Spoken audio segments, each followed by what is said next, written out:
Welcome to the Thrilling World of Horror podcast, Season 3, Episode 2. I'm Mom. And I'm Mac. And this is the podcast where we share our love of international horror and sometimes thrillers too. Fear is universal, but we are not afraid of subtitles. A disclaimer, we are not experts on these films, but that won't stop us from expressing our opinions on them. Also, these discussions will include spoilers for sure. Okay, well, here's something. We know what a WOHO is, but what is a thrilling world of horror aficionado? Is it a TWOHO or TWO? Because it's actually like TWO, but I think maybe... I like TWOHO. I think TWOHO is better. TWO is like... How many hoes? 2 hoes. I know. My boyfriend was like, how do your listeners feel about being called WOHOs? And I've never made the connection until you said 2-ho. They love it. Okay. So we're going to go with TWOHO, right? Mm-hmm. TWOHO. WOHOs and TWOHOs. This week we watched the 1955 French thriller Diabolique, sometimes called Les Diaboliques, and the 1996 remake.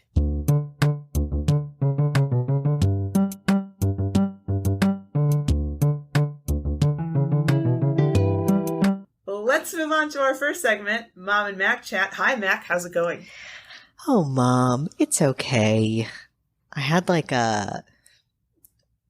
maybe like the worst day at work I've had in so long. An adult woman I work with, she didn't just throw me under the bus. She strapped me down to the road, and then she got like an 18-wheeler, and it was like, honk, honk, time to kill Mac, and then drove right over me. Oh my God. And it was the first thing I read when I got in, and it wasn't even addressed to me. My boss had to forward it to me because she was talking behind my back. This is an adult human person. Who probably makes like 4 times what I make. Wow. And for the record, everything she said is unfounded. I mean, I'm making it sound so dramatic. It was to me, but basically, she emailed my boss, my boss's boss, and every other like lead of projects and stuff, and was basically like, she didn't say this, but basically it was like, isn't Mac so slow and he is impeding progress, and like, there's a big issue with his processes and whatnot, which like truly was like some Judas behavior, because she and I had this like agreement. It's like, it's too much to get into to give all the context, but basically like for a whole year she was like, you're great. Like I no complaints. Love it. And I feel like she must have gotten like told by somebody, maybe her boss, that she needs to pick it up. And so she was like, who can I blame my failure on? Mac. I know he's been so nice to me and really friendly and has defended me before, but I think I'm going to murder him. But talk to my boss. My boss gives me the benefit of the doubt, but the whole day I was just like, damn, bitch. I didn't know you were a snake. Yeah, I hate that.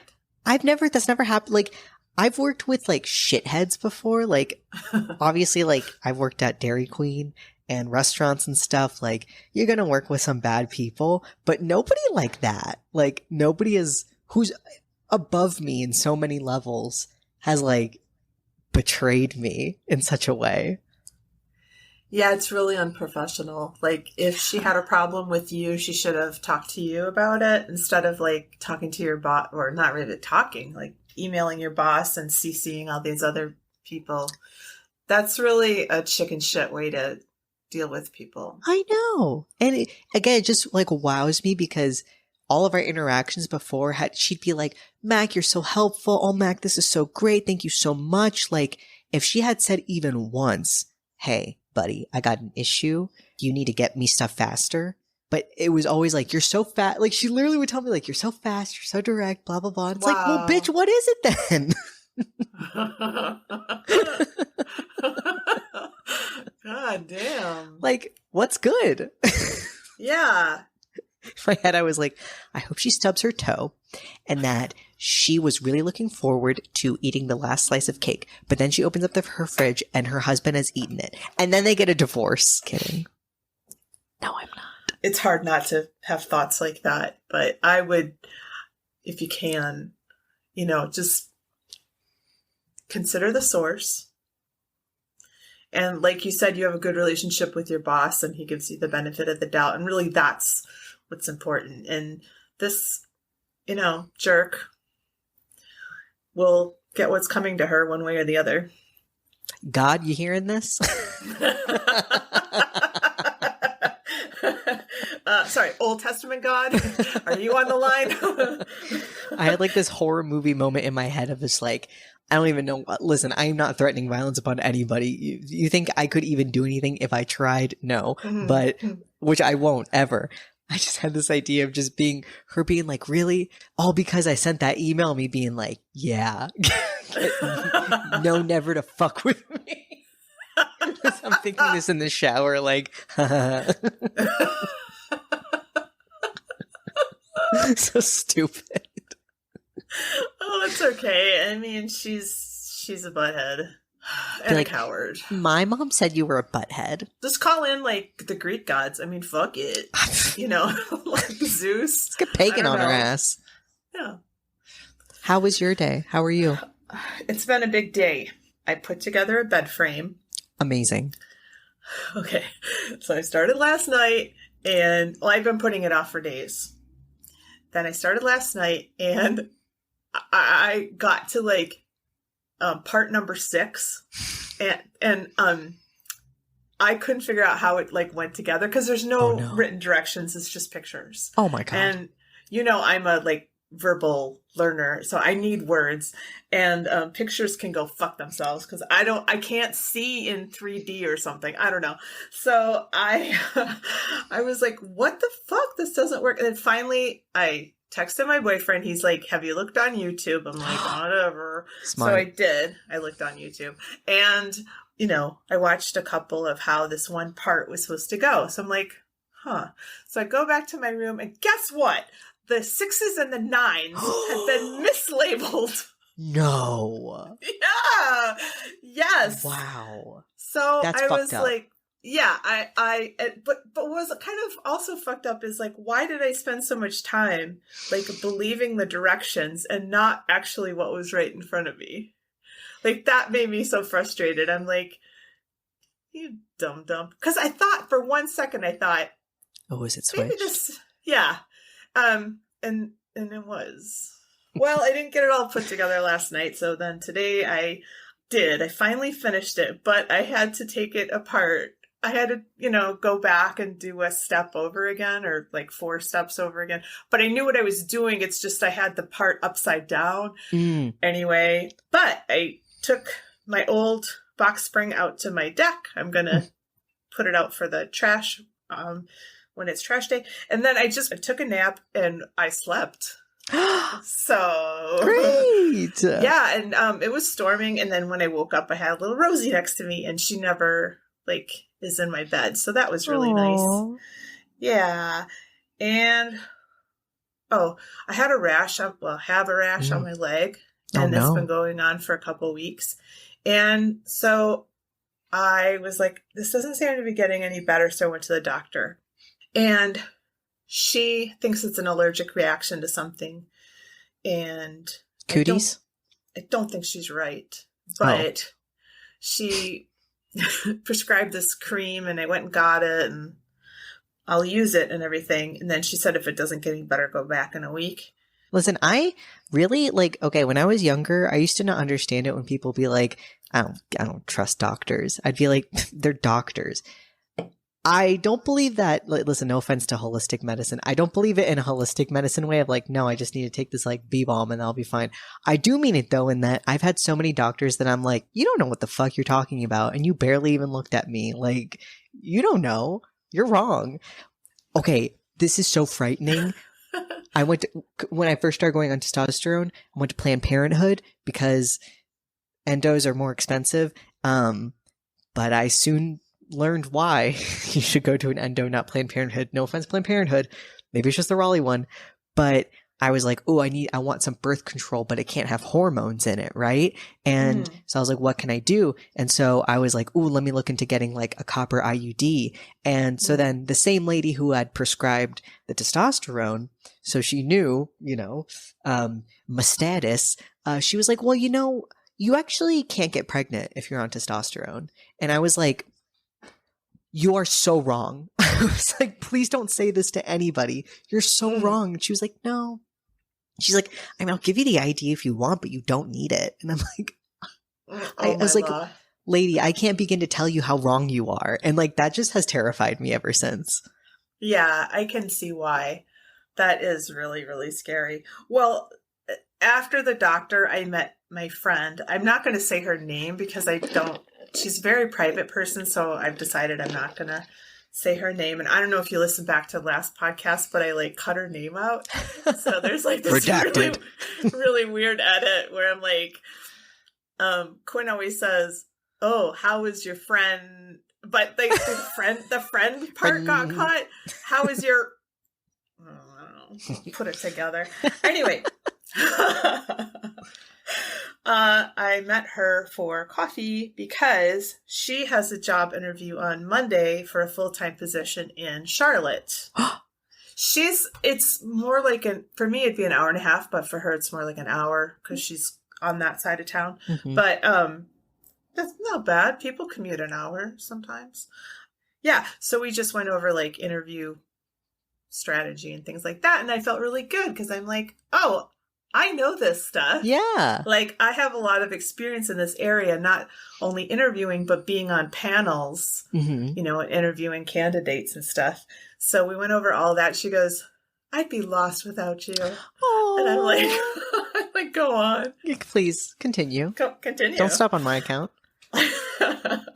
And she told me, I told her about my whole saga, and she goes, there's something called second opinion, and you can go see another doctor if you think the first one is fucked. And I didn't know about that. Like, wait, this what? Friend of mine, like, okay, like I don't think my doctor was right about my rash. Mm-hmm. And she said that there is this service called Second Opinion, and you can go see another doctor, and see what they say. And if they disagree with the first doctor, then there'll be a communication back to that doctor. Oh, okay. I always heard like the phrase like get a second opinion, but I didn't know that there was like an actual service. Yeah. So I might check into that. I mean, I'm going to give it a week and everything like that. But so it's really kind of a big day. And then it stormed like a mother. And I love it. I like it when it storms. So yeah, I hope it cools. It makes the weather cool off. It hasn't started storming yet, but I saw a big cloud. Mac. Yes.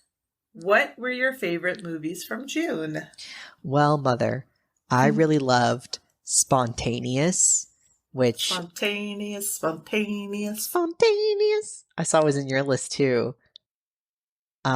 Beast, I also saw was in your list. The Flu. I think I told you it was the Korean movie that has our guy that we love. The guy from Train to Busan, who was like the big fluffy guy. I also saw this movie called I See You. I saw that. You did? Yes. I think it was kind of whack, but yeah. I still liked it, I think. Oh my god. Okay, so it's stupid. Helen Hunt is the mom. Mm-hmm. And that actress has had so much plastic surgery. You should look up what she used to look like. Okay. In the like poster, they really were trying to make it seem like that was what's her face? Laurie Strode. What's her name? Jamie Lee Curtis? Yeah, okay, but because in the poster she's got this, long silver hair and like her arms crossed, and it reminds me of in the new Halloween movie how they tried to make her look. It's my theory. I really feel like they were trying to copy that. Okay, I'm looking up Helen Hunt young. I mean, that part about the people like living in houses, Mhm. that's a thing. I looked it up. It's actually a thing. But I cannot believe, why did they have to go with the choice of naming it frogging? Like, that was the dumbest shit. It took me so, I mean, as if other things didn't take me out of that movie, but I was like, frogging? It's not a good name. I had on my list Doctor Sleep, which was a rewatch, but I watched it with my BF, and he liked it, and that's a win in my book. I watched Mientras Duermes, which is while you are sleeping, literally, but the English title is Sleep Tight. Okay. Really good thriller. And the lead in that is this guy named Luis Tosar. Mm-hmm. New hero. The Untamed. Mm-hmm. Have you seen it? It's a Spanish language movie, and there's this like creature, kind of like an octopus, and it gives you pleasure, but it can also like harm you. And like this woman has an abusive husband. Anyway, and then she has like a lesbian thing with this other lady. I hope I'm not like just making that up. I think that happened. Oh, also her husband is in the closet, and he is like having an affair with her brother. Oh. But this creature, like the sex scene is kind of cool. Like I don't believe that. I don't know. It's kind of like an octopus. It's like it goes in all your places and looks like it feels good. But I mean, I don't know what that whole thing is like with octopuses. It's a thing. Yeah. People are into it. Yeah. You know what? Chase your bliss. Listen, and I want to make it clear, I only said because I just feel like, man, if you cheat on your partner with that partner's sibling, that is wickedly weird. Like, I don't know. Wouldn't it be weird to be with somebody and their sibling? Like, that's just too much of one family. Like, you can't do that. Yeah, but it's like those stories where, like, you know, somebody will like divorce one woman and then marry her sister or something. If that ever I mean, literally this could never happen, but if Alan broke up with me and started dating Sam, I wouldn't talk to either of them ever again. I'd be so mad. I'd be like, no. But again, literally, I think I could be president before that happens. Yeah, and if Courtney ever like dated Libby, which could never happen. Again, yeah, could never happen. She's a lesbian. Yeah. But yeah, that would be awful. Devastating. Like, what is with you two? Yeah. All right. Then I watched Beast, and I loved Beast. And then Spontaneous. Hey, Mac, do you want to get into it? Let's do it. I have a lot of things, and I'm just so curious to see if we align on our beliefs. Okay.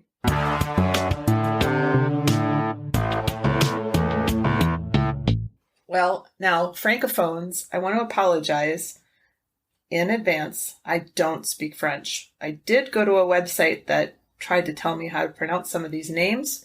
I will do my best. I will for sure butcher them. But, you know, it's not with any malice aforethought. And when it comes to me, when I butcher the French, it is with malice. Fuck you. Okay. Les Diaboliques, released as Diabolique in the United States and variously translated as The Devils or The Fiends, is a 1955 French psychological horror thriller film directed by Henri-Georges Clouzot, starring Simone Signoret, Vera Clouzot, Paul Meurice, and Charles Vanel. It is based on the novel She Who Was No More, Celle qui n'est plus, by Pierre Boileau and Thomas Narcejac. I think that's going to be it for me with the names.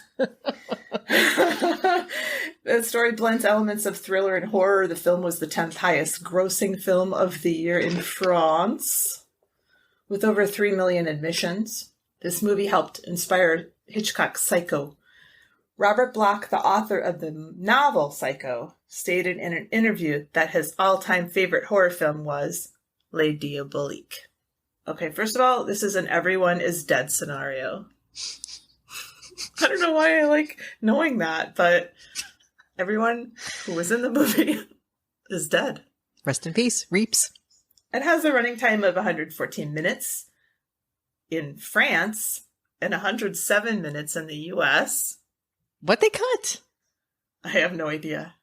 Okay, so we start at this school, and the main characters are Michelle, Nicole, and Christina. So Michelle is the headmaster, Christina is the headmistress, and then Nicole is a teacher.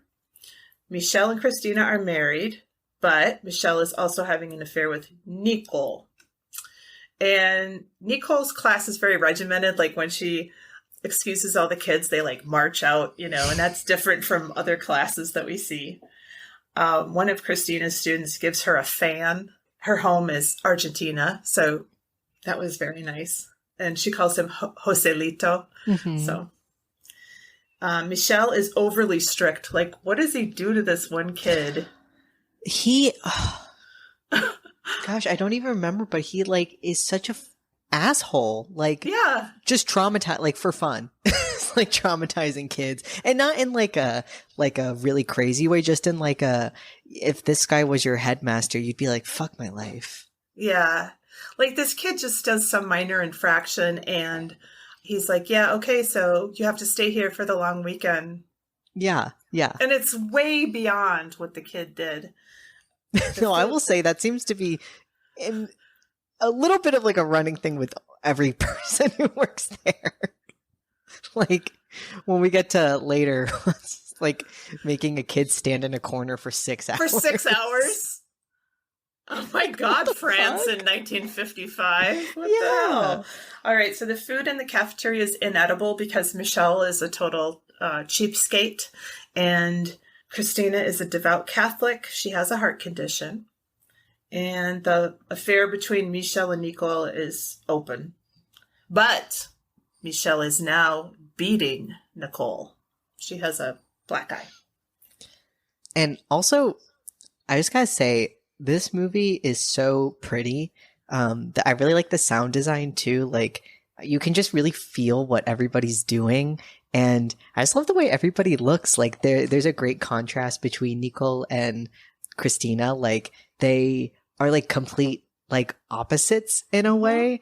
Like Nicole has like short blonde hair and she's very feminine and they always keep accentuating her ass and stuff. And like, she's kind of like a bombshell. And Christina is like very, very beautiful as well. She's got like long brunette hair, and always wears like really pretty, like, 50s A-line dresses. And both movies, I think, did a really good job with the costumes. Yeah. And there's one scene, I don't remember when it is, but there's a really big height difference between Nicole and Christina. I loved that too. Yeah. So yeah, Nicole is like, she's a babe. Christina's pretty, but she's got that kind of quiet beauty about her. Wait, can we mention, I really loved this scene. I feel like it establishes so quickly how fucked up Michelle is, of like the food's like inedible. And nobody wants to eat it. And he says to Christine, like, oh, well, you got to set, an example for all the kids. Like, you need to eat it. And she's like, I'm not hungry. And he's like, eat the food. And he makes her like, she takes like the tiniest little bite of this disgusting food and he's like, swallow it. And it's so uncomfortable because this is at the table with all of the other teachers, like her coworkers and his mistress. But right from the get, this is what got me interested, because the mistress seemed very like, come on, dude, what the fuck are you doing? Like she's kind of the only one who's like, this is so weird, which I thought was interesting. Yeah. And when we contrast with the 1996 version, I mean, I feel like the 1955 version gives you like one example of behavior and you can sort of fill in the rest. So like this is, humiliation and, Infantilization. Yeah, and in the 1996 one, they just beat you over the head with it, and it's not okay with me because it's like, we're smarter than that. You don't have to tell us all that stuff. I struggle with the 1996 one because like I really felt like watching it that the person who made it really did love the original. Like it felt like a passionate, you know, almost kind of like fanfic version of the original. And I didn't hate it. Like a lot of the changes, like I was so down with. And again, I'll wait to get into it, but a lot of things I preferred what they did. But I agree. I think the acting from everyone, there's like a few standout people, Sharon Stone, Kathy Bates, who are amazing, but I think everybody else is kind of like, whereas like in this movie, like, I mean, I'm just really feeling it from everyone. The original, I mean. Yeah. Okay, so there's a long weekend. Christina accompanies Nicole to her apartment, and Nicole tells Christina that Michelle wants her, Christina, dead. And Christina has plotted with Nicole to kill her husband, but she's having second thoughts because she's a Catholic and it's wrong and all this stuff. But Nicole's like, well, he's like actively gonna try to kill you. So, and she's like, okay, then I'm in.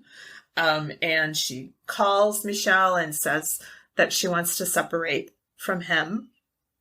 So he comes over and Christina poisons him. She sort of, at one point, she tries to stop him from drinking the poison. I love this scene so much. I love it because, like, and this is this thing that made me mad about the American one is they cut this whole thing where, like, she doesn't even give him the drink immediately. Like, she lets him in and they really start talking kind of about it. And it feels like real, you know, it feels like in her head, maybe she's like, I don't want to be with this guy anymore, but like, you know, don't want to kill him. But then it just keeps escalating and he just keeps getting like, just shows the worst side of himself that she finally like just something snaps in her and she lets him drink because at one point he starts to drink and she's like, no, don't. And she spills it on him. And he's like, you dumb bitch, like wipe this up. And she has to go get like a napkin and wipe it off of him. It's so disgusting but it's so good. Like, yeah, it's perfect. Like he's sitting down. So then she has to kneel on the ground. To like serve him or whatever. This is so much more well done, like very subtle. Like you don't need to have him like legit beating her. Like, I mean, I know that it alludes to that as well, but this scene I think is just so much more powerful because it's psychological too. Right. Like he is tormenting this woman and he thinks nothing of her. And then, you know, she doesn't even like say like, yeah, drink it. Just she lets him drink it. And she pours him another glass. And to her, this is just kind of like, okay. So he passes out and the women drag him into the bathroom and put him in the bathtub, which is full of water. And this scene's funny. Nicole like pushes his head down when he like comes to and they drown him. Do you remember when Nicole is like filling up the bathtub because she's a landlord and her tenants below are like, oh, yes. Like, wow, because the guy, I loved this detail. I loved it so much in the original because, like, I don't know how plumbing works in the 50s, but, you know, we established, you know, if she's pouring water, the people below are just hearing the pipes so much. And the guy, the husband of one of her tenants is just getting so upset. And he's like, well, you know what? He's like, I can't go to sleep because when they drain the tub, you know, I'm going to wake up again. So I'm just going to stay up. But they don't drain the tub because they're keeping Michelle in there. It killed me. Yeah, and the guy is trying to listen to like this quiz show, and he's like, I can't even hear the question. He's like, bullying. That would be me for sure. I could totally relate to that. And Michelle's body is put into a wicker basket, and I had a question about this, about rigor mortis. How long does it take for a body to become stiff? And it's between 1 and 6 hours. So his body overnight definitely would have been really stiff. Yeah, but it's not. It's real flexible. It goes into this like wicker basket. But also, I mean, Christina, do you think she knows? Like, No. She's so naive. And Yeah. part of this that I think is just, I really do like this, is like when she sees him after he's been lying dead, overnight, like his eyes are rolled up into her head, and it looks really like, in my head, I just kind of thought like, oh yeah, this is like really creepy. What you could do in like the 50s to make a body look really creepy. And it freaks her out. And this comes up later, and I love it. It's a great detail. Yeah. Way more effective than the American one, because the eyes his eyes are like rolled up in his head. It's so spooky looking. So now the problem is, obviously they don't want to get caught. They don't want to get found out that they have murdered this man. And so there are various like obstacles that come along in the course of them trying to deal with his body. I think I got all of these. First, that we have the drunk soldier. Oh, yeah. He wants a ride, and this basket is taking up the whole back of this vehicle. It's a man-sized basket, but he sits next to it, and that's kind of scary. And he's like, well, does he say anything about, like, let's take out whatever in the basket? He's like, yeah, I mean, I can fit in here if you just, or I think he says something like, I'm real small, I can just like squeeze in or something like that. And they're like, no. And so that's a little scary. And then when they get rid of him, there's a little bit of water that leaks out of the basket. Damn it, Quinn, stop it. Oh my God, more and more. She's like sending me all these like photos. That was my fault. Okay, they get back to the school, and their plan is to dump Michelle's body in the pool. And the story's going to be, he got drunk and he fell in the pool and drowned. There's somebody at the window. Mm-hmm. So that's another like, we're gonna get caught. They do dump the body in the pool. And the plan is to wait until the body rises to the surface and is discovered. I looked that up too. That would take 2 or 3 days. But the body never does. So, and God, it's like the telltale heart for Christina. I mean, like she cannot concentrate on teaching because the pool is right outside the view of her classroom, and she like keeps looking at it. But then, you got to think like, you can't be suspicious. Like, if people were just like, why is our teacher just like looking at the pool all the time? But she can't help it because she's just is so like, and I mean, I really do like this. Like sometimes I find like old movies, especially the way that they make women act, is just like no woman has ever like, and there was a few moments like this where she like walks away and is like, oh, and sits down at a table, and it's like, okay, I think a man wrote this. But like during the murder, she like has a panic attack basically, and like can't finish it. And like, that makes sense. Like if you were not prepared to kill someone and then they really started dying, that would be so, like, movies don't show that enough, how upsetting that would be. And then like, if your dead husband who you killed was in the pool and you were waiting for him to rise, you would be an anxious wreck. And I just love that they really they do a lot of great details with this. She just cannot keep her eyes off of it. Well, then we get a scene where the boys are playing outside and they kick a ball into the pool, and it's just like, ah! And then Nicole is like, oh, this is great. And she takes advantage of the situation, and she throws the keys, supposedly to a boy on the other side of the pool, but she throws them short so they fall into the pool. And then she's like, oh, now we have to drain the pool. Mm-hmm. But this one kid's like, no, wait, I'll go in and get him. And Christine is like, no, because in her head, she's like, I don't want to traumatize this kid for life. And he pulls up Michelle's lighter. Yeah. That's awesome. And they do eventually drain the pool. There's no body in there. Christina faints. Yes, she sure does.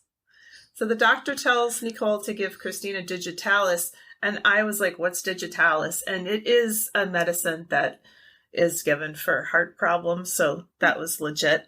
But a side effect of digitalis is confusion and seeing halos around things. Oh. So I thought that was a really cool detail because, she's like you said, she's a little bit out of her mind. fear of being caught and fear of sinning in such a terrible Guilt. way and guilt. Yeah. So there's a scene where there's a back and forth with the phone. Mm-hmm. I'm going to call the cops. No, I'm going to call the cops. Well, if you call the cops, then I'm going to tell them that, you were involved. And neither one of them decides to call the cops.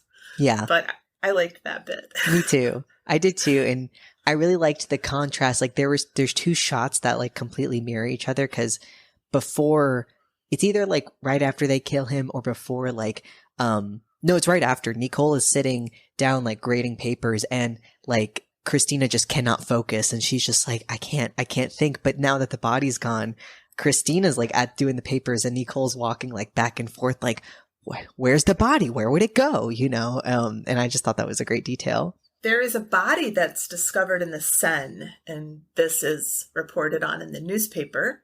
And so Christina goes to see if it is Michel. Mm-hmm. But I just noted that it takes forever to get the coffin upstairs. Yeah, it really did. Yeah. It was a really long, arduous process. Yeah. So now we get the first iteration of Columbo in Alfred Fisher. He's a retired detective, and he gets involved. This is where, for me, I began to dislike the movie.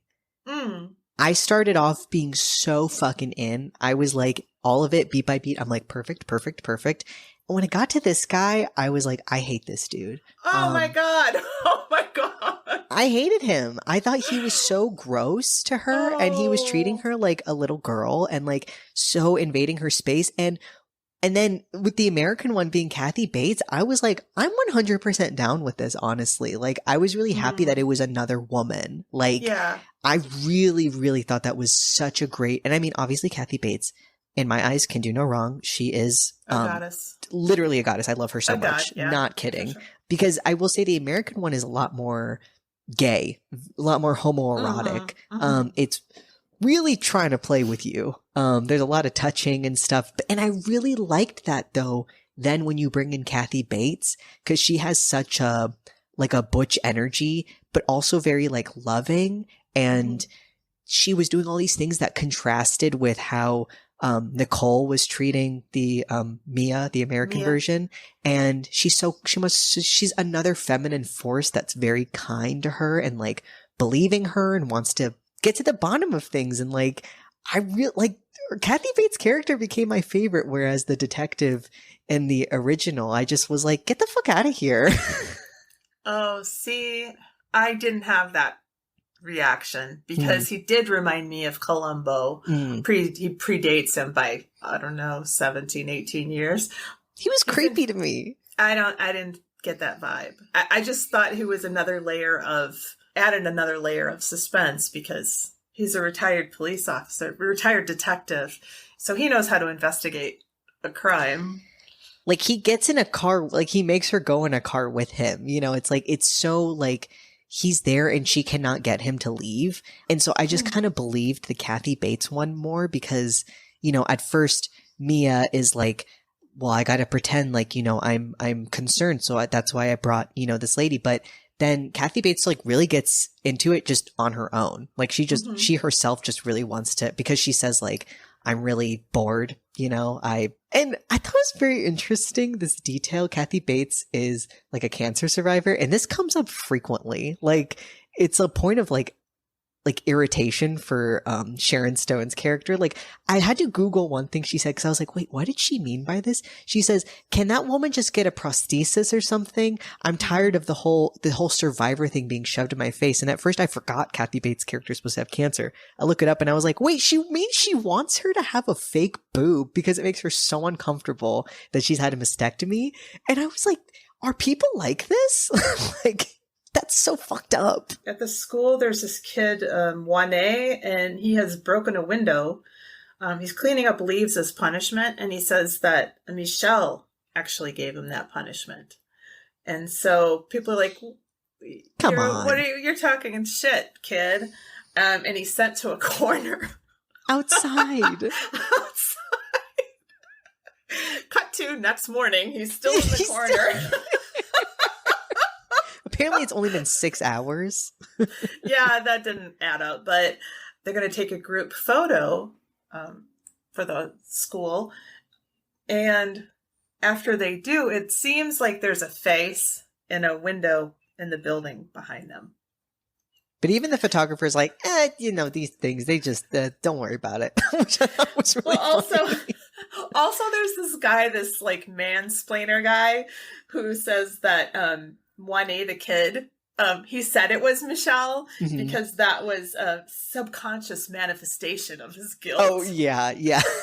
That guy was such a fucking dunce. I loved him. Okay, well then we get to the last chunk of the movie. Christina hears sounds in the house and she finds this typewriter, and it has the name, Michelle's full name, over and over again. And all these different little fonts and stuff.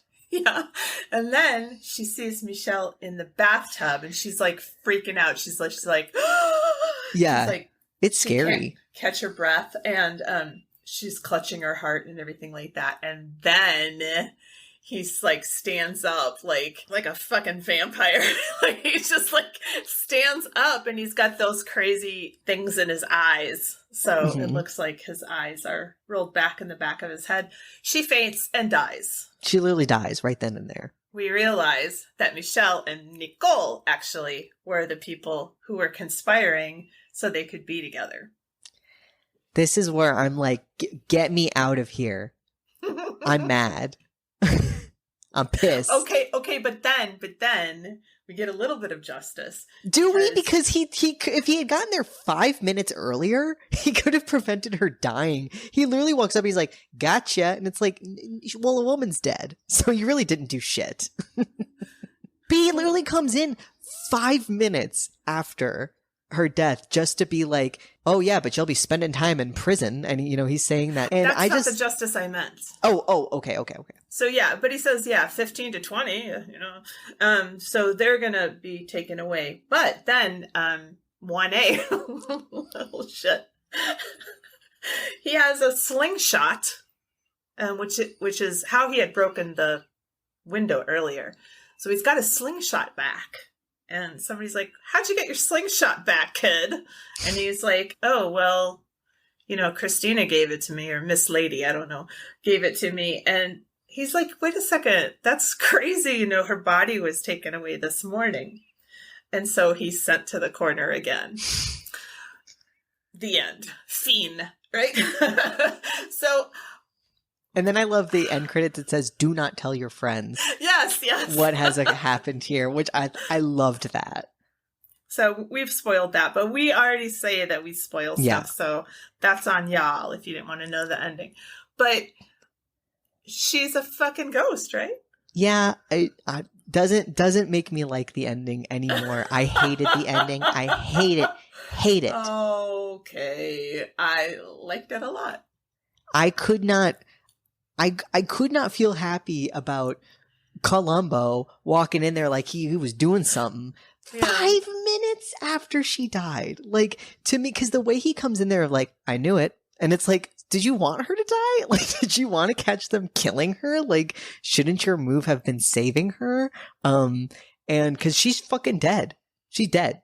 It just, I was okay with it because she had a shitty life on Earth, but now she gets to be a ghost that gives slingshots away to kids. So. Oh boy. And I don't know, I felt betrayed by I felt betrayed because, and okay, you might call bullshit on me. Also, I feel like I kind of called it because I just was like, Nicole is fucking with her. I was like, somehow she's fucking with her and they're not, I was like, this is too good to be true. This is too good to be true for me to have this like, great sapphic energy coming from these two that it can't be true. She's cheating her. And then what do you know? I'm right. But cause that's what really drew me in the very beginning was I was like, I'm really intrigued by this. Cause the way in which, Nicole was with her was she was just like, I got this sense that this was my take at first was, oh, I'm going to be with this guy. Oh my God, this guy sucks. And then seeing how he treats his wife, you're just like, oh, this poor woman. Cause I mean, really, anytime he's around. That's what everybody's thinking is, oh, this poor woman.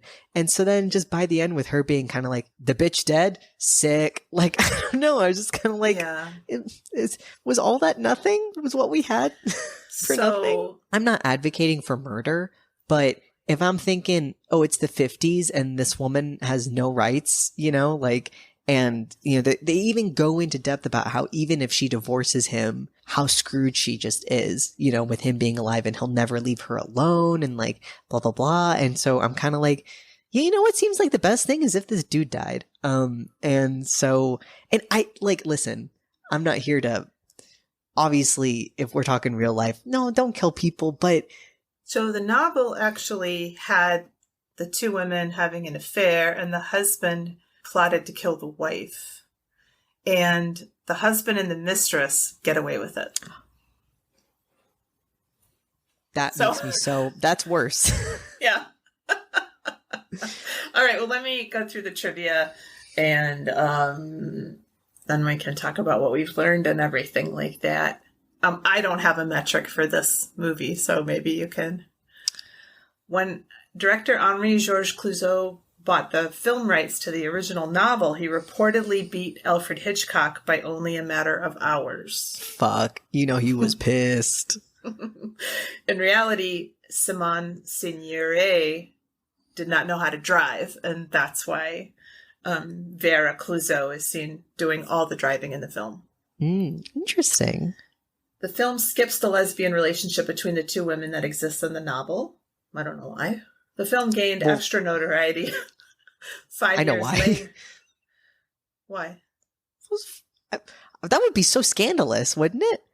Well, the novel came out before the movie. Yeah, but like having something on picture, I feel like is different for people, you know? And I mean, who knows if it, I'm not saying this like I agree or anything, but I'm thinking the 50s, even in France, like, I don't know if it would have been like the number, you know, top 10 most seen movie if it had like, if it depicted women being together. Yeah. The film gained extra notoriety 5 years later when Vera Clouzot died suddenly of a heart attack at the age of 46. Oh my God. Isn't that bananas? That's crazy. Also, that's so morbid that people would be like, okay, let's watch the movie. It is believed that Henri-Georges Clouzot actually served rotten fish to Vera Clouzot in order to get a genuine reaction from her. If that's true, I've got somebody to fight. Well, he's dead, but I'll fight you. Do not abuse actresses.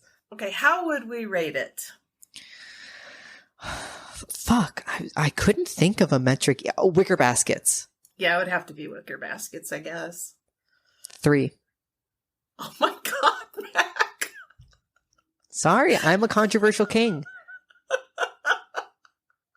I can't get down with the ending. I hated it. I loved Detested this movie. 4.5 for me. The whole first half, perfect. Chef's kiss. I love it. Well, I don't think we've diverged this much on a movie yet. We're about to diverge even more. Yeah, I think so. Would we watch it again? I would. I would, because I was looking at Letterboxd reviews because I was like, what am I missing? And, well, this confused me, is a lot of people on Letterboxd were like, yes, queen. Oh, like, you know, great gay story. I'm like, no, this is not a great lesbian love story. Are you kidding me? Like, the American one isn't either. Like, neither of them are. Like, I could not believe that anybody would be like, yes, hunty. Oh my gosh, gay representation. Like, what? Are you stupid? You are.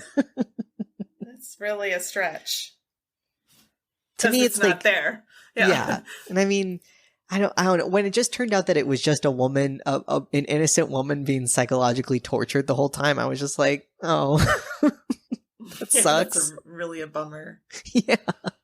All right. So what have we learned? Hey, listen, if someone who's already a fucking snake in your life, who's with your man and who keeps kind of acting as if she's in the same position of you, being like, I know that hurt too. Like, bitch, no, you don't. You're the other woman. Sorry, you don't know. If she's like, no, it's totally cool, you should do this, don't do it.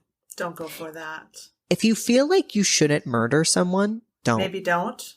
Maybe don't. If you subscribe to a religion that won't let you divorce an abusive husband, maybe switch religions. Mm-hmm. And if your warped brain tells you that divorcing is worse than killing your husband, go to therapy. Because what? I can't get that logic. Cannot divorce him. Kill? Now you're talking. Makes no sense. All right, should we move on? Yes. Okay.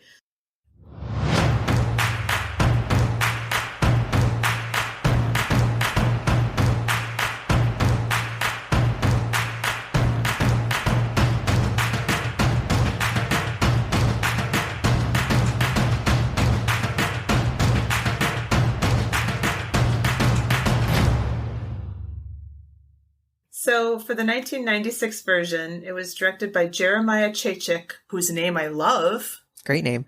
The screenplay was by Henri-Georges Clouzot and Don Roos, based on that novel I mentioned before, and it starred Sharon Stone, Isabelle Adjani, I told you no more French, Chaz Palminteri, Kathy Bates, and then we have Donald Logue as video photographer number 1, and he's credited as Jeffrey Abrams, but it's J.J. Abrams, the director, as video photographer number 2.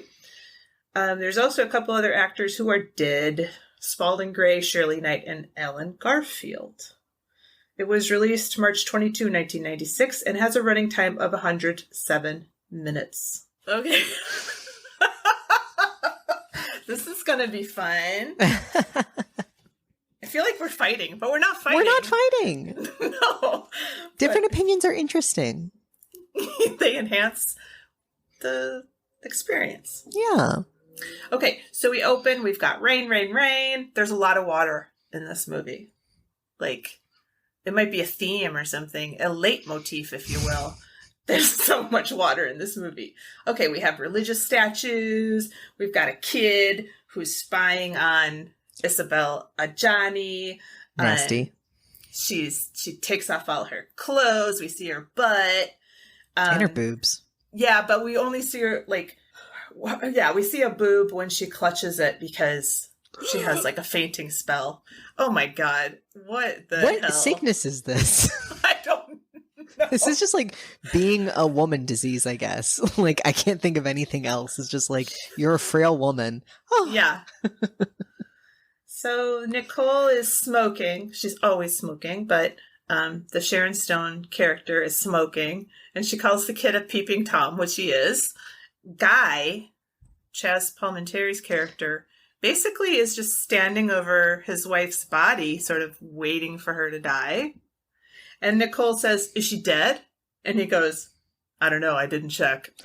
This fucking guy. So now we know he's a bad man. He's so evil. But I will say, this is horrifying. Like, I don't think it's necessary. And a lot of what they added or made more intense, I'm like, really? You didn't have to do that? But this guy, the actor who plays him, first off, great. Great casting, I think. I liked the original guy, but he did look a little bit too much like Ross from Friends for me. Whereas this guy, he just looked like an evil motherfucker.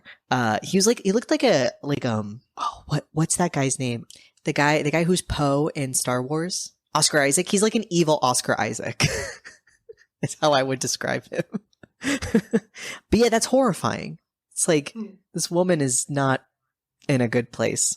Then I just have in my notes, so there might be gaps in this because I watched it and then I watched it again to take notes, but I skipped some parts because I'm like, fuck no, I can't. So I might have missed some stuff, but I have videographers are pointing out the hypocrisy. So we have like a video of Chaz and he's talking about the school and talking about how we can straighten your boys out. You know, you're not at fault, mom and dad. Then the videographers are pointing out that the school's not that great. Like, there are a lot of problems with the school. We find out that Nicole has a black eye. And she also has sedatives. I rewound this a couple of times. I couldn't figure it out.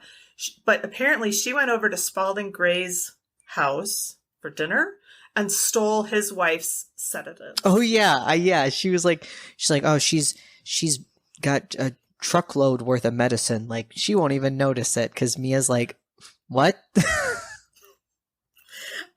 She's smoking. She's always smoking. And one of the teachers says, secondhand smoke does kill too, you know. And she says, not reliably. I'm like, I love this bitch. She was such a fucking witch. I loved her makeup. Like it looked like makeup I would have done in high school. Like that's not a read, but it just is like those dark eyebrows, like really 50s. The fashion in this movie. Oh, it's so good. Yeah, her lips are so red. Yes. Like red. And her hair is just like platinum. And it's just like. And it's short. Ooh, I love it. So then there's the scene with the disgusting food. And this goes on for a while. And he makes his wife eat this food. And, okay, I don't mean to be offensive, but we called this shit on a shingle, this dish that they have. It's like a piece of toast with sort of a brown gravy with peas in it. Oh. Have you ever heard that before? Never heard that phrase. Okay, I don't know. So it looks disgusting. Yeah. And he makes her eat it, and she's crying. She's crying. Yeah. So it's a bummer. So then finally Nicole's like, enough is enough. And she dumps all this salt on the dish. She's like, and she's, oh dear. And she's like, can you take this away? You know, because she wants to rescue Mia. I really liked that. But then there's the scene between Guy and Mia in the classroom. And he goes, why do you make me do this to you? This fucker. And then she's like, you do this kind of shit all the time. What are you talking about? And he's like, only when you misbehave. But then they make out like animals. It's so weird. It's so weird. Their like heads are like turning at like. I had to skip the scene. I literally was like, I don't. Really? Yeah. The way then they have sex and it's just like it offended me a little bit. They kiss in a way that I've never seen humans kiss. They both have their mouths like somewhat open, but it's like they're trying to like fit puzzle pieces together, and it's so weird. All right, so then Nicole and Mia drive to Pittsburgh, and Nicole has inherited this house from her mom, and Nicole teases Mia and kisses her hand and arm. I was like, what are you trying to do, movie? Because I found this a little bit, the term like queer baiting. I feel like it was like trying to bait me, trying to be like, hey, guess what? We got gay people in this movie. And I was like, no, I already got my heart broken once by the original. You can't do this to me again. And I don't like, I really liked the friendship I had felt between Christine and Nico, in the original. Like it was much more subtle than this. And I think Sharon Stone kills it. I think she does this character really, really well, but it's over the top. Like she's a bitch. Oh yeah. Like she's such a bitch to poor Mia, who isn't, I mean, she's as interesting as like a soggy piece of bread, but, you can't don't have to be a bitch to her. She's always like got her mouth like open and like she's got this glassy eyed stare. She looks dead. What is wrong with her? She looks like she's like high all the time. Yeah, she does. So same thing, you know, she says she wants to separate from Guy. Guy comes over. Nicole is fucked off. She's poisoned the booze and then she's fucked off to the neighbors. This scene, it's way less cool. It's really, I mean, like, Guy walks in, she's like, here, take the drink, and he drinks it. Done. Also, Mia's personality has completely changed. Yeah, she's no longer like meek. Yeah. She's like, why don't you have a drink? Like, yeah, it's like completely different. And then there's this slow-mo on pouring the booze. And then there are these extreme close-ups of their faces. And Guy says, frankly, I didn't need to get married to have lousy sex. And Mia says, no, I did. And then she goes, have another drink, Guy. You deserve it. No. So then I wrote, director loves shooting things falling to the floor. Yes. Ice, the drinking glass. So there's all this noise and the neighbors are like, this sounds terrible. What's happening? And they switch the channel to see if there's like something on the TV that's causing this. And what do you know? Who's Afraid of Virginia Woolf is like is the scene that they land on, and they're like, oh, okay, that makes sense then. No worries, no worries.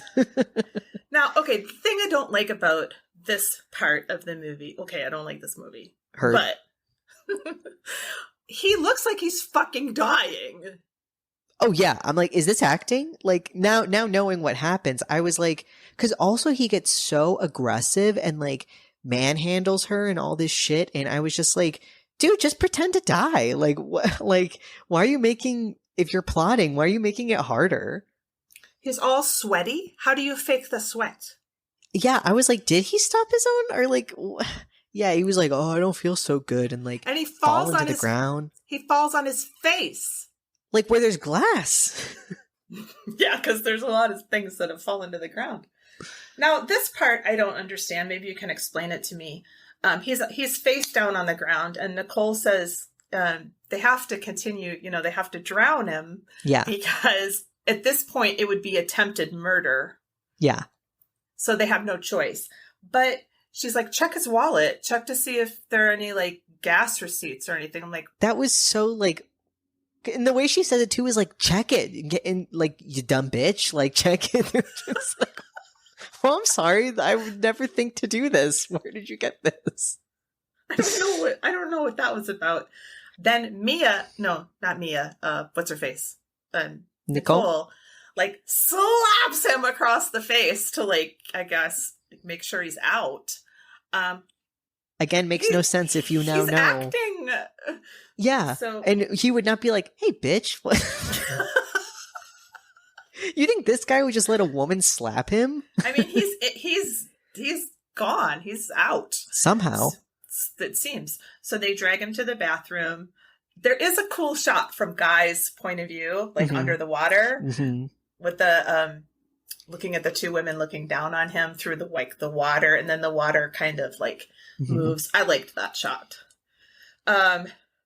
His eyes open up, and both of the women like push him under, and he's yelling and water splashing everywhere.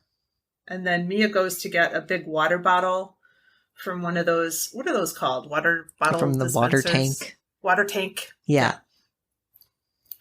To, I guess, hold him down. And then more water on water. Water. Then they put a shower curtain over the tub, and Nicole locks the door. And then we see him in the tub, and he looks fucking dead. He's got these white contacts in his eyes. Oh, it looks so lame. Like, so much less. Like, why didn't that actor just do the rolled up eyes thing? That was so much cooler. He looked like a zombie. I liked this part where they're in bed together, Nicole and Nicole's sitting up, Mia's lying down, but she reaches out and hugs Nicole. Me too. And Nicole's kind of like, they're there. But then she opens her leg a little bit. It's really subtle, but it's like her leg like rests on Mia's body. And I just liked that. It just was a little kind of intimate little moment. Mm-hmm. They put him in the wicker box thing, and they put him in Guy's vehicle. Then it starts to rain. There's a car crash. Know about water? Yeah. Oh, God.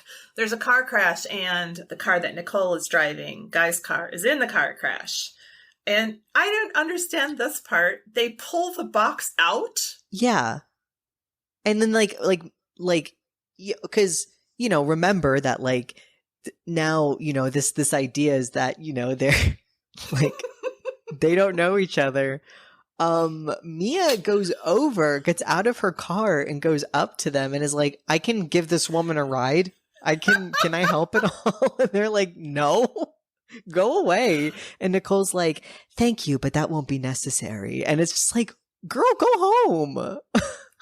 When they were leaving Pittsburgh and, loading up Guy's body, the neighbor guy was like, what do you got in here? And they're like, books. Books. Now they pull out the wicker basket thing for no discernible reason. And she goes, sorry, it's so heavy. Books, It's so whack. That's my favorite line. You know what my favorite line was? What? Is then we get, the montage of them like waiting, or I mean, I'm kind of skipping ahead, but like I can't That's forget okay. there's like the kids are watching this sex ed video, Oh, yeah. and then like there's just a shot of like Mia's face like looking all concerned, and the captions at the bottom was captioning what the people in this video were saying, and it was like, "You boys ever heard of sperm?" Like, we just get her face and have you boys ever heard of sperm? Like, I see that as the caption. Also, is it 1996? Because are they watching a film from a film projector? Yeah. Like, and the woman, like, earlier was like, I'll watch this when it comes out on color TV. I was like, was that still happening in the 90s? Who's Afraid of Virginia Woolf? Mm-hmm. It might have been. There was a whole trend of colorizing black and white movies. They dump him into the pool, and the big thing here is that Mia's sunglasses fall in with him. All right, so then Mia provides the school with better food. Now she's lighting all kinds of candles. Okay, when you light a candle, when you go...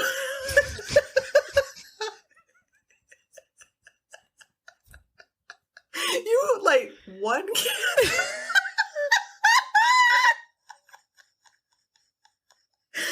She's just like willy-nilly, like And Nicole's like, hey, stop it. She's like, you're drawing attention to yourself. And she just, the most dramatic turns, I'm brooding. She says, I'm brooding. I'm brooding. I'm brooding. I'm allowed to brood. Okay, I hated that part. Then we have the ball in the pool, the keys in the pool, the kid dives into the pool. One thing we didn't mention in the original, but it's here again, is the suit that Guy had been wearing reappears, strangely. Also, Nicole, this time in this movie with the kid going in the pool, like, Mia's like, oh, that's just a boy toy. And she's like, whatever. Like, that's really the way she says, just fuck it. They get this key to the Mount Vernon Motel, and there's a Latin ex-maid. She goes, Dios mio, when they walk in. It's so dumb. She says it like that. How you heard my mom say it? She goes, Dios mio. So they're like, have you seen the guy whose room this is? And she's like, no, blah, blah, blah. And then they said, oh, I don't know, we're looking for him. And then she goes, in Spanish, she says, I hope God sends him back to you. All right. They had also received a film canister. Remember film canisters, Mac? I do, actually.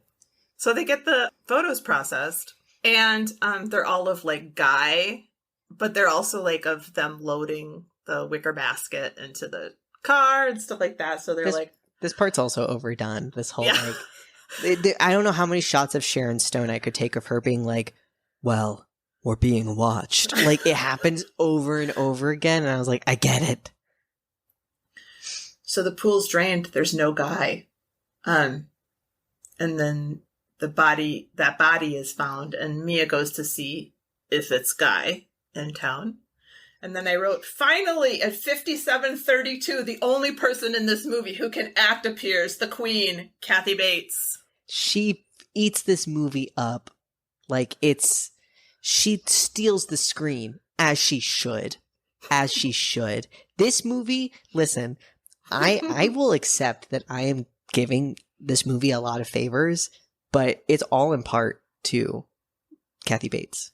Yeah, so if you can make it to this point in the movie, she's great. You get the reward of seeing a queen. It is a reward. And again, I mean, I still gotta say, I love this. Like, this was so smart to me. And, especially because this film has so much more of this sapphic energy, even though it's still fake. But it's like, I don't know. I really, really loved her, she's still suspicious, and part of her is trying to like make her feel comfortable. But I mean, it's really nice when you're watching a movie of somebody being disenfranchised, and then somebody comes in and is like, hey, this bitch being disenfranchised. Like, that is really rewarding to me as a viewer. And she saved the movie. Okay. I agree with everything you just said. And if she hadn't been in this movie, it would be a complete dumpster fire. As it is, and I don't even like that expression, but it's watchable because of Kathy Bates. However, some of the lines she has to deliver are amazingly weird. So, like what? Okay, so what we know about her, she's quitting smoking. Then she orders food for Mia. She's not eating anything, and she can't get the lady to bring her coffee. She can't get coffee in here. She did provide research for Cagney and Lacey. She has had a mastectomy, and that runs in her family. In fact, they have an expression: never two boobs in a coffin. Okay, this was weird, but it was the way she delivered. She could tell me. No, she could. I mean, she could feed me shit, and I'd be like, "Thank you, delicious." Yeah, that's what I mean. I mean, the script is insane, bananas, but she somehow makes it, I don't know, makes sense. So, but then this part is weird. She wants this case because she doesn't have any money. And she goes, look at me. I'm chasing guys I couldn't stand 10 years ago all over Pennsylvania. For what? For lunch dates? I interpreted this as, I thought she meant she has to beg these police officers to give her a case. But the whole reason why she's a private detective is she doesn't like working with police officers. So she's like, I hate men, because, she's like, she keeps men, ugh, can't live with them, can't shoot them. But like, but is like, I want to work like, I want to work like a case, That's how I interpreted it. You could be right, because I had no idea, and I had no way to like get into. There's some lines that are like, what were you talking about? And I'm wondering if it was just like a weird editing thing. Like it would have made sense, like if there had been more dialogue. But anyway, she follows me to school, and then Nicole kind of comes out, and she's like answering questions for Mia and saying stuff like, we've seen this before and things like that. And it's established that Guy was last seen on Saturday. Kathy Bates basically tells Sharon Stone to fuck off. Oh, yeah. Then she talks to the videographers, and she gets these printouts from their film. Then another character shows up, this pregnant girlfriend of Guy's. I love this actress. I don't know who she was, but she turned this out. She was so funny to me. So she wants money for an abortion. And she also says that she saw Guy Sunday afternoon. Mia has an attack. Well, specifically, Mia wants to show this to Sharon Stone to kind of be like, hey, right. Doesn't this suck? And this makes Sharon Stone, now that we know what the ending was, it provides a layer of like, now you're going to run away with this guy? I personally feel like it didn't need this. Like, we don't need this for what happens later. I appreciate what they were trying to do, but... And, there's this scene where she's like, oh, you knew, like, Sharon Stone's like, why didn't you tell me? And Mia's like, do you think I wanted you to be hurt the same way I was? And it's like, why not? Like, well, right. I mean, I think we're supposed to believe that Mia is, like, somewhat, like, spiritually superior to the rest of us, Yeah. She's just a very good person. And, the rest of us aren't. Worms. Can't measure up. Mia has an attack because the shower curtain that was at Nicole's apartment is like hung up on a window, like in Mia's room. I don't know who says this. I guess Kathy Bates was like, remember that pileup on the 180? Mm-hmm. Well, Guy's car was in it, which it was because Sharon Stone was driving it. And they're like, I don't know. That's weird. All right. So Vogel's... Then we also learned some more about Vogel. Her son is dead because he was an IV drug user. Her ex is alive. And then she goes, isn't God quirky? And then she goes, my idea of heaven is where they screw you barefoot. And then she says that her ex was too dull to kill. Mm-hmm. We also learned that Mia is an ex-nun. Did we know that before? I don't think so. Okay. Nicole tells Vogel, Guy did it barefoot. And she goes, why are you saying did and not does? It just drives away like a fucking boss. And Sharon's like, uh-oh. Oops. All right, that peeping Tom from before, now he has Mia's sunglasses. And then I wrote, I skipped ahead. Because at this point I was like, I cannot. Yeah, it was a lot. There's a lot. We can skip ahead. There's a lot of details here that we don't need. Vogel goes to Nicole's apartment and pokes around. What I thought was so funny is this woman's wearing gloves. She finds like Guy's cufflink in the drain. Yeah. But then to make sure it's Guy's cufflink, she takes her bag and dumps the whole thing out. And there's like dust coming out the bag. Like she leaves like detritus. And I'm like, why couldn't you have just gone in there and grabbed the picture? She's like, let me dump. I know I was being really careful wearing the gloves. I'm just going to dump all this out. She does something coming up that I just was like, out loud. I was like, what? But anyway, she sits on a tub, in Nicole's apartment, which I guess is supposed to mirror what Mia did in the very first scene. So she's sitting down and then she finds the cufflink in the drain. And then, back at school, the videographers are talking about Nicole and Mia coming out, and one of them says, $20, they killed him. The other guy goes, dykes. And thanks for the subtlety, movie. So then Donald Logue sees Guy on the second floor at the window. Mia gives her confession to the priest, and Nicole witnesses that. And then Mia is drawing on the outside of the pool. She's drawing in chalk. Like a fucking... Child who also has a dissociative disorder.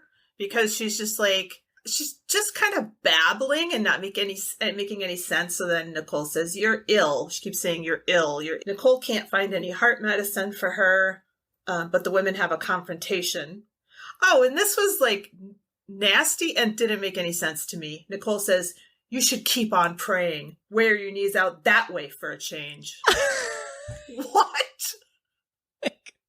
Why would you say that? You took her. That's uncalled for, and I would be like, bye, bitch. Nicole goes back to school where Vogel is chewing on Nicorette and snooping around. Okay, I love you, girl, but this was weird. She finds the wicker box and there's a pipe inside of it. She puts it in her mouth? Because we're so stupid. How could we ever make... Because, obviously my first thought was, what could this be for? So she got... we got to let the viewer see. It's for breathing. And also, I'm like, you kind of revealed the ending by doing this. Like, there, you did it. You revealed it. She's hit in the head with a shovel. Okay, this hit is so funny. Because it's so poorly edited. She's like, she falls down. Like, I have to find it again. Like, the way she falls down, she's like, like, it's the weirdest sound. So now we get the sort of the last chunk like before. So now we have a computer, not a typewriter. And this text is running across it. All is forgiven. I'm waiting for you, Guy. All is forgiven. I'm waiting for you, Guy. Just over and over and over. Oh, then we have a cigarette that's burning. Mm-hmm. What? And then we also have the recording of the drowning. How? I mean... Just go with it. Okay. So he slowly rises out of the bathtub. That's still pretty good. I mean, I don't think it's as good as the orig, but, it's a homage. More French. No, that's an English word. Okay. Mia has an attack, and we think, she's dead. But actually, she's alive. Then he does this thing where he puts his hand on both of their chins and he forces them up against the wall. And then he punches Nicole and he chases Mia and he chokes her and he says, you're just like me, soulmates. Like, no, dog. She scratches him with this cross across his eye. He tries to drown her. Nicole hits him in the head with a rake. That was pretty good. That was cool. He falls into the pool, but he's not dead. And he pulls Nicole into the pool. And then Mia revives and she pushes him under. Really? She has the strength to push goddamn Chaz Palminteri? Well, she does it with Nicole. They're both doing it together. I do think it's unrealistic, but I did like this scene, like what they were going for of like the two women. Now they're actually in it together and they're both really killing him together. And like, it's like a cool kind of full circle moment where it's like, this is kind of what we thought was happening before, but wasn't. I did like that. So yeah, both of them hold him down in the pool. And then Vogel appears and she slaps me in the face. But she says, well, now it'll be easier to prove self-defense. So she's going to help them out. And then she's like, yeah, maybe we should call the paramedics. And makes no move to do that. And then Sharon Stone tells her that she's sorry. And then Mia says goodbye. And then Vogel finally has that cigarette. It's like she's looking at us, the viewer, kind of like, you watched this dumb movie, huh? You know, it's amazing. Well, then her reaction is so, I mean, she must have been directed to do this because she's just like chuckling and just like shaking her head like. It's like bitches be crazy. So that's that. I'm not going to say it was a good movie, but I enjoyed it. Okay. Like you've said before that sometimes you intentionally watch bad movies, and I didn't know why you would do that, but I get it. Because this one was like not good, but it was entertaining. Kind of fun in a way, yeah. So Sharon Stone and the film's producer, James G. Robinson, fell out over her refusal to do a nude scene. Gabriel Byrne, Jeremy Irons, and Jack Nicholson all turned down the role of Guy Baran, where it ultimately went to Chaz Palminteri. And then the last bit of trivia, literally there were 3 pieces of trivia. Isabel Adjani was born the year Diabolique was released in the U.S. She was born in 1955. Oh. Wow. That's crazy. That's crazy. Whoa. That's wild. That's really crazy. Okay, so how would we rate it? 3 Nicorettes. Are you kidding me, Mac? You gave the original 3. You think they're like... I think that to compare these two on the same scale, it would be like comparing, let's say Wreck-It Ralph and like Goodfellas. I feel like they are not on the same scale, and they can't be, obviously. One of them is a classic movie that is the birth of many, many, things. And this, to me, like I said, is fan fiction. Like it feels like somebody really loved the original one, and they had, I can see their vision. Like they really put a lot into the visuals, and I really liked how they did the makeup and stuff. I found this movie to be entertaining and pleasant to the eyes to watch, and made me laugh, and then also just made me go like, fuck yeah, with Kathy Bates. Now, again, I have to say, Kathy Bates not in this movie, one Nicorette. She's worth 2 Nicorettes to me, but that is how much she's worth. If she was in the original, 5 Nicorettes. Like, you think I'm rating the movie? I'm just rating Kathy Bates. Yeah, she'd be like an infant. She's like cigarette. Smoking. All right, 2 for me. 2 Nicorettes. That's fair. Listen, I'm not here to fight.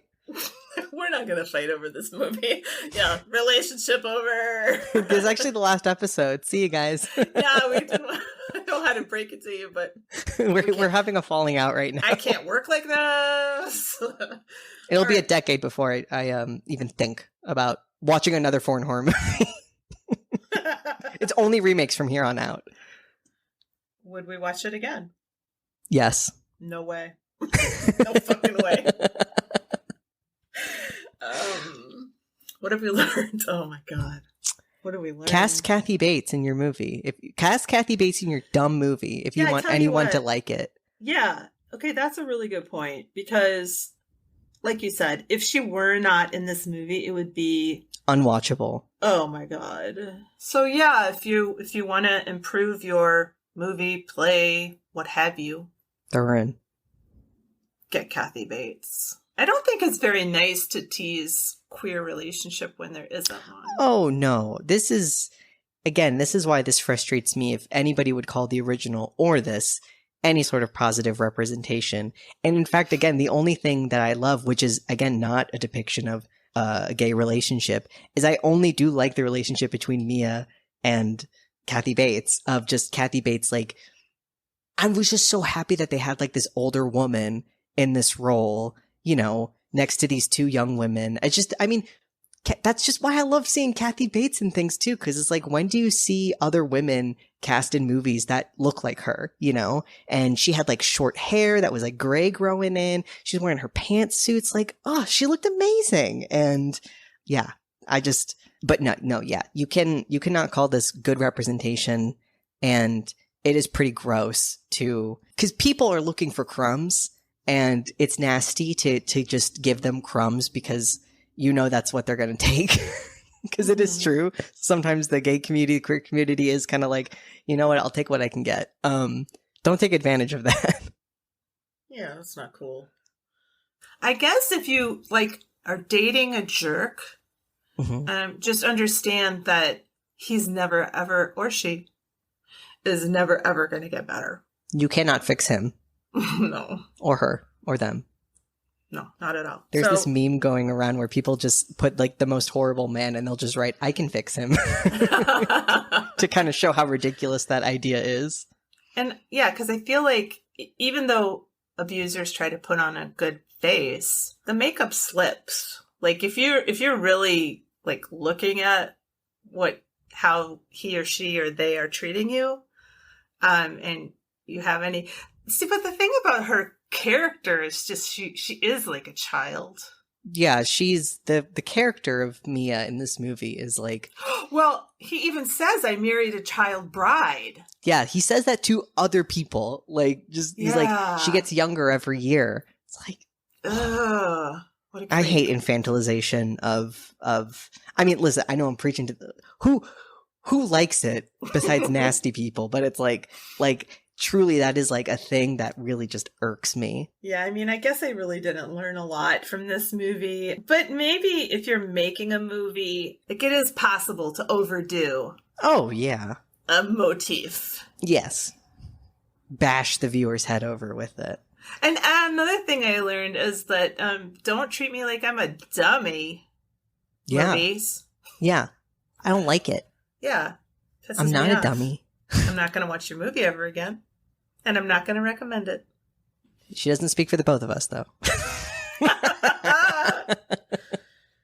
All right. Should we shut it down? Shut her down.